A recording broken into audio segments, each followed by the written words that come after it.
Go ahead. All right, guys. Injuries. Bosa, the knee was out. Solomon Thomas, knee out. Garoppolo, ankle out. Mostert, knee out. Tevin Coleman, knee out. Go ahead. Kyle, any thought about what the severity of any of those injuries are? I've heard Jimmy might have a high ankle sprain. Is that correct? Yeah, Jimmy, high ankle is what we have now. Bosa and Bosa's most likely an ACL. They got to confirm that tomorrow, but most likely. Solomon is, from what I'm told, a little bit in the same boat as Bosa. He has a better chance of it not being that, from what I'm told, but we'll wait to see. And then Mostert, don't think it was that. Just had some knee issues in the game on that turf.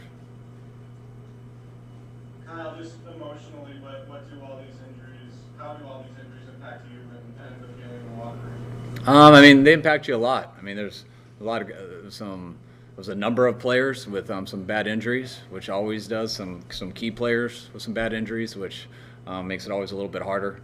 I think the guys are real pumped about the win. I mean, it was huge to get that, and I think we played our asses off. I thought it was a real good game by the team.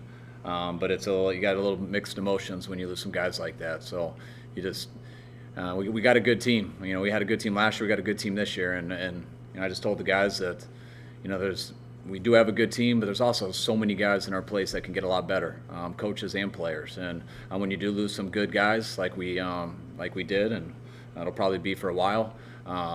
We need guys to get better, and there's a number of guys who can improve on our team, and that's what we got to focus on doing. You mentioned with Mostert that he had some issues playing on that surface. I know you can't necessarily draw a direct line from the surface to all those injuries, but there's a lot of lower leg things. How much do you think that played a factor, and is that something that you're going to have to take into even more account, knowing that you're playing there again next week? Yeah, who knows? I don't know. I don't know exactly why it happened, but as far as the feeling that was on the sidelines, I know. That's as many knee injuries and ankle stuff and people getting caught on a turf as I've ever been a part of. From what I saw, the other team did too. I know our players talked about it the entire game, just how sticky the turf was, and I think that was the first time people played on it, I think. But yeah, it was something our guys were concerned about right away, and the results definitely made that a lot stronger. And unfortunately, it's a place we got to go back to next week. Kyle, how did you feel Jimmy got it through that first half, and what were your impressions of Nick Mullins after halftime? I thought Jimmy made some good plays. We had a long drive that would not have happened if he didn't scramble and get an off schedule. He had a hell of a play on that off schedule to keep the drive going, or it would have been 3 and out, and it led to a touchdown drive. So I thought that was huge. I thought he hurt it. He hurt his ankle pretty early and tried to battle through it. Couldn't go anymore at halftime. I thought Nick came in, made a couple big plays. For the most part, we were running the ball then. He didn't have to do a ton. But I know he messed up. It looked like that ball was a little bit high from what I saw. And I think he'll be a lot more ready next week with the preparation. Kyle, it's early obviously, but are you going to have to start looking at some personnel moves here? Is he on sick, call it back, and look at a quarterback? And is that something that Ely brings to mind for you? Possibly. We were looking into that anyways. So we'll see how everything plays out in these next couple of days. But losing 2 guys like that, it's we got some guys in our practice squad and everything that we got a lot of confidence in, and we'll see who's out there and however we can help our team. I know John and his group will bring those guys in. We also got some guys here that can step up and help us too. Kind of all the injuries, obviously it was a gutty kind of win for you guys, but does it feel like a win? How did it feel like in the locker room after this one with all the injuries, and also if you could speak to what Jordan Reed brought to the table today? Guys were excited. I think you cool down a little bit because it was over for a while there in the fourth. So guys, and then they kind of get an idea about the injuries and stuff. Guys aren't totally aware of that during the game. So I think guys did have a little bit of mixed emotions when they came in, especially seeing Nick and stuff. But I know our guys were also excited with the win. I know our guys feel for the guys who got hurt. But I also know our guys got a lot of confidence in the other people here who can help, and we feel there's a lot of ways our team can win, and our players feel that also. And we're going to get on a plane together, enjoy it a little bit tonight, get out to West Virginia and work on how we can keep improving. And then your second part, Jordan Reed. I mean, that was great for Jordan. We knew he had a chance to have a big game today. I don't know what he finished with, but he was the same guy he's always been. I mean, he beat man coverage. His hands were great. He did a good job in the run game and really helped us today. How do you look at all the injuries on the defensive line? How did those guys that stepped in for those injured guys play today? From what I saw, they did a hell of a job. I mean, kept them out of the end zone there until that last drive. I know we had some guys who had to play out of position a little bit, especially when Solly went out also. Didn't have as many guys up. So those guys had to battle throughout the whole game. The players and the coaches have just rotating those guys and trying to keep them going as much as they could. And it happened early, and those guys had to strap it on the rest of the game, and they did a hell of a job doing that.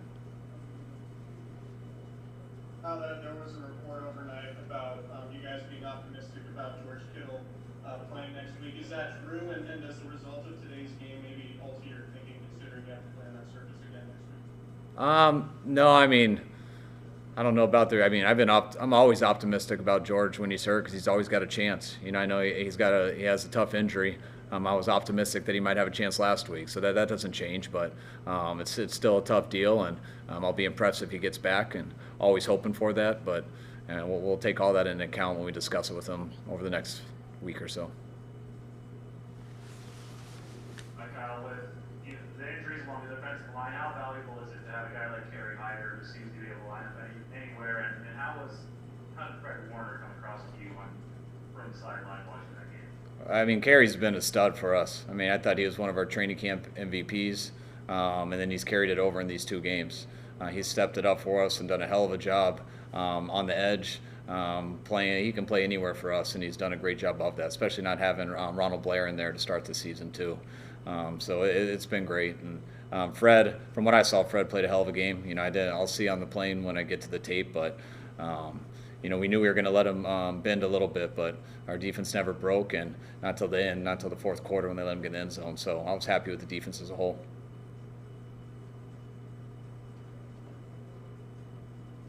Is your assumption that Garoppolo will miss at least one game, and also when with D Ford was downgraded yesterday, is there any fear that could be a serious neck injury?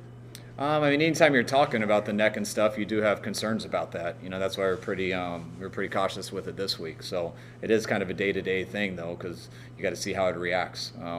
Anytime you're dealing with the neck and stuff. And Jimmy, I'm not really sure about. I know with the being the high ankle sprain and stuff, I know he couldn't go in the second half.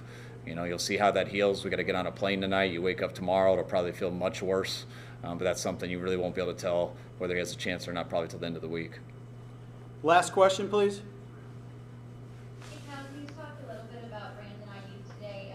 From what we saw, it looked like a good start, but let me hear your thoughts. Yeah, I was happy for Brandon. Anytime you're a rookie and you get to go in your first game, there's always a lot of pressure on you and stuff, and especially with the fact he hadn't been out of practice that much, missing those 3 weeks. So he got kind of thrown into the fire this week in practice, and I thought he only did better in the game.